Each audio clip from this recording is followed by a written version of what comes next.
The very fact that we use internet for so many different things, people over time don't even recognize that they're attributing to themselves the resource that they're using. And so these people become more confident, they think they're more knowledgeable, and they transfer this idea that technology is helping it to their own IQs, that I'm a smart person. And so that's an interesting thing, because once you're overconfident of the source of knowledge, it really changes how you make decisions, which I thought was a fascinating piece of research.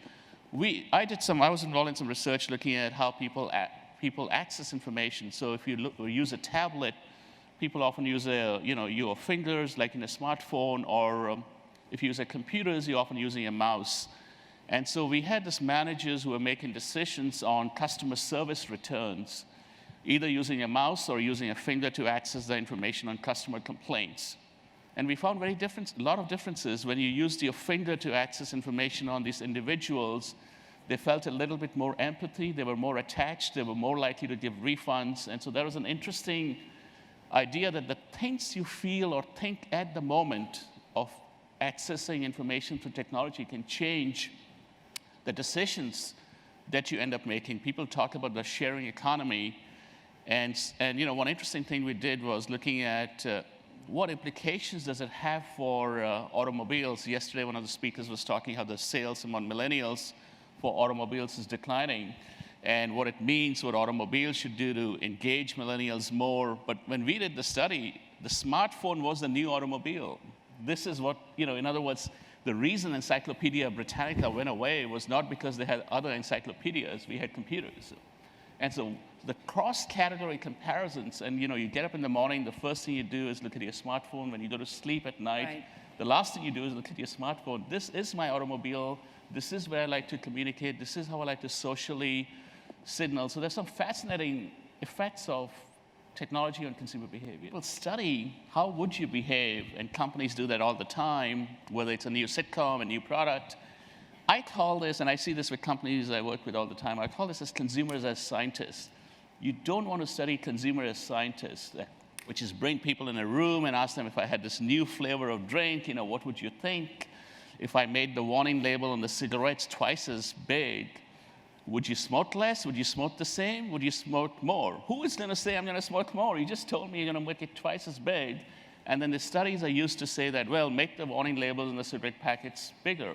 So this consumer as scientist versus a consumer in sort of a more natural environment in the counterfactual is one way to study. Even if the companies want to do the right thing, it's hard because consumers don't really know what they want out here.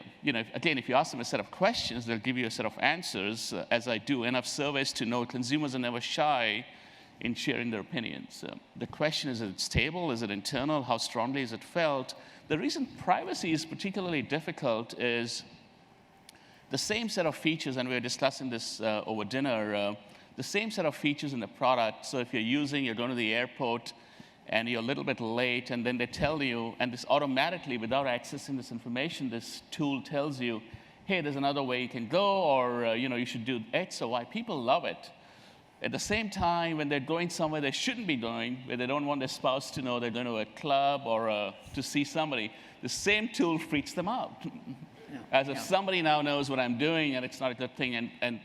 And as companies say, how the contextual notion of privacy, how do we, to get a sophisticated way to then decide when to turn these tools off or on, unless we give the power to the consumer, who then forgets, how to use it.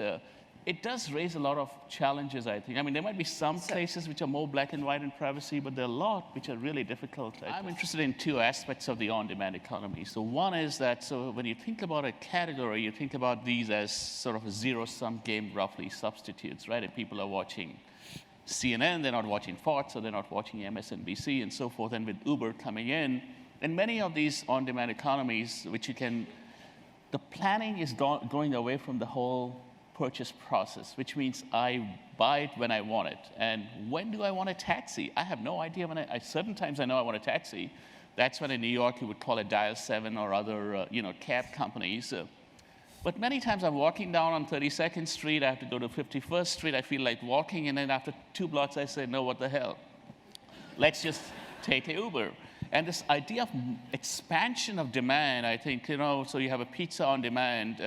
I don't know, when you take away the planning from the buying process, it changes how people decide. So the other aspect I think it's interesting about this is, and again, I'll take from Uber, by taking away the payment at the end, it really changes the relationship you have with the cab person. It's not, oh, he's trying to chat me up. It's mostly a he, the driver, is that, do I need to give them a more tip? And the whole relationship is very different when the money has to exchange hands at the end. And I think it's a very interesting idea that you take away the money, the experience becomes much better. I can have a good time, the driver can have a good time, and I think this whole idea of taking the last mile, the payment, away from the transactions we do, and how that changes the overall experience sort of fascinates me as a researcher. And part of the reason people get upset is that the counterfactual is I'm paying 4 times the cab. And I'm saying there's no cab. That's why you're paying. And so if you reframe these two options that Uber has, that I would rather try my luck at getting a cab, and suddenly that 3x, and of course at a certain point I agree that it'll be outrageous, but then suddenly the same people reacted very differently. So part of it is also how the information is framed and what people think about it, the reaction, and whether it was unfair. And you can ask people, what is your reaction? And what is fair and unfair changes dramatically based on, okay, now that you tell me the option is I don't get a cab at all, I'm okay with that.